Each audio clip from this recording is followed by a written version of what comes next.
అంటే చెప్తున్నాం better system. Corruption అంటే పబ్లిక్ దగ్గర హెల్త్ నేను అనేది హైడ్రా అనేది ఒక మల్టీ ప్రాంగ్డ్ అప్రోచ్ తోటి వెళ్తున్నది. ఫ్లడ్ మిటిగేషన్ ఉండొచ్చు, డ్రింకింగ్ వాటర్ ఆక్యుఫైయర్స్ అంటే మన వాటర్ ఆక్యుఫైయర్స్ ఉంటాయి, గ్రౌండ్ వాటర్ లెవెల్ పెరగచ్చు. నెక్స్ట్ దీంతో పాటు మీకు మంచి దాని చుట్టూ ఒక వాకింగ్ ట్రాక్ అట్లాంటి తయారు చేశారనుకోండి, ఈ చెరువుల చుట్టూ మంచి హెల్తీ దీనికోసం తీసుకురావడానికి పనికి వస్తుంది. ప్లస్ దీంతో పాటు మనకి అక్కడ ఏది రిక్రియేషన్ కోసం వస్తుంది.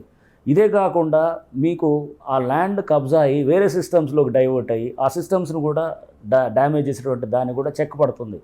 ఇన్ని జరుగుతున్నాయి అన్నమాట. సో ఇవన్నీ జరుగుతున్నాయి మనకి, దీనివల్ల బెటర్ సిస్టమ్ వైపు వెళ్తుంది.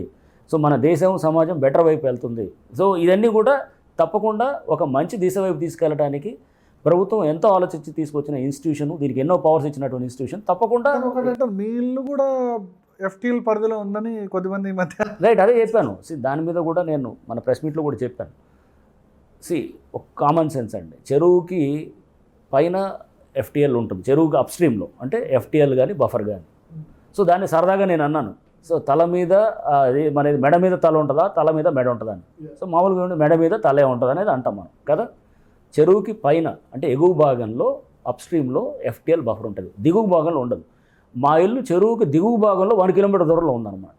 ఓకే, సో అంటే అసలు అసలు ఆ చెరువు లేదు. ఇంకోటి అక్కడ విషయం, చెరువు పోయింది ఎప్పుడు 40-20 ఏళ్ళ క్రితం పోయింది. అసలు లేని చెరువు గురించి, పార్కు గురించి, కన్వర్ట్ అయిన చెరువు గురించి, పార్క్ గురించి మారిపోయినటువంటి అక్కడ కృష్ణకాంత్ పార్క్ వచ్చిన దాని గురించి, ప్లస్ దిగువ భాగంలో కిలోమీటర్ అవుతున్న దాన్ని సమస్యగా చూపిస్తోళ్ళకి కొంత ట్రై చేసినప్పుడు, కొన్ని సోషల్ మీడియాలు కానీ లేకపోతే కొన్ని ఏదైనా చేసినప్పుడు దాంట్లో ఉన్న వెనకాల అర్థాన్ని అర్థం చేసుకోవాలి.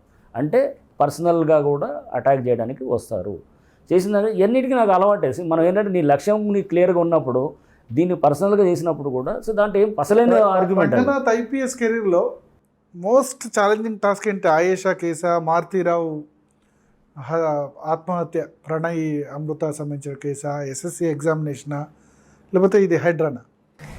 కేసు వేరండి. కేసు అనేది జస్ట్ ఒక కేసు వరకే చూస్తాను నేను. డెఫినెట్గా నా లైఫ్లో హైడ్రా అనేది is a very important position. ఎందుకంటే దీనివల్ల మొత్తం ఒక సిటీ, ఒక మెట్రో రీజన్ సిటీకి మనం వీఆర్ చేంజింగ్, ఒక దానికి కావాల్సినటువంటి దానికి ఒక మంచి డైరెక్షన్ తీసుకెళ్ళడానికి ఒక ఇన్స్టిట్యూషన్ని హెడ్ చేసేదానికి ప్రభుత్వం, ముఖ్యమంత్రి గారు నాకు అవకాశం. అంటే ఇవాళ మీరు ఉండొచ్చు, లేకపోతే వేరే వాళ్ళు ఉండొచ్చు.